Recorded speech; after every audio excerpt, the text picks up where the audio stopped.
മാഷിൻ്റെ ഒരു കവിത തന്നെയാണ് ഞാനിവിടെ അവതരിപ്പിക്കുന്നത്. മാഷിൻ്റെ രചനകളുടെ ഒരു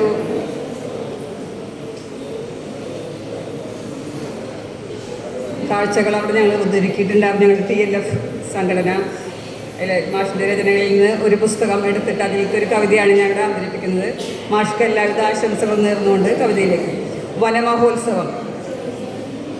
ക്യാമറ മിന്നൽ കണ്ണോ തുറക്കെ കരിയുന്നോ ജീവന ബൾബിനുള്ളിൽ കേമമായുദ്ഘാടനം.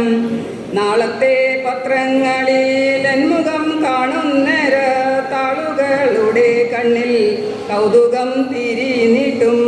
തിരയിൽ ഔചിത്യമേ പത്രക്കാർക്കൊന്നും 3-ാം പേജിലാണവർ പോയ വർഷമൻ പടം ചേർത്തു. ഇന്നലെ എല്ലാവർക്കും ടെലഫോൺ ചെയ്തേൻ വീണ്ടു. മങ്ങനെ വരില്ലെന്നു വാക്കുതന്നിട്ടുണ്ടല്ലോ. വാരവും മാസങ്ങളും ആഘോഷിക്കണം പത്രം. തെറ്റുമീ പ്രസംഗങ്ങൾ വരണം പ്രതിവർഷം. ആളുകളുടെ ഉള്ളിൽ മതിപ്പുണ്ടാക്കാൻ മറ്റെന്താണ് വേണ്ടതു? പണ്ടു ലക്ഷവാതിരിക്കാനും. പോയ കൊല്ലം ഞാൻ നട്ട തൈകളൊക്കെയും വാടി പോയതു നന്നായിന്നു വെച്ചതും കരിഞ്ഞോളും. എന്തു ചെയ്തിടും വരും വർഷത്തിൽ വീണ്ടും വാരം കൊണ്ടാടാൻ കാടായി പോകില്ലയോ നാടെമ്പാടും.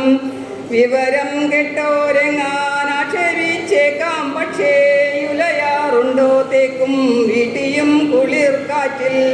100 തൈകൾ കരിക്കാനായിട്ടാണ്ടു തോറുമീ വാരാഘോഷമാവർത്തിക്കുകയിലെന്തേ? വെളിച്ചം കടക്കാത്ത വനമല്ലല്ലീ മുറ്റി വളരുന്നതു പുത്തൂലഞ്ഞു നമ്മുടെ ഉള്ളിൽ. നന്ദി, നമസ്കാരം.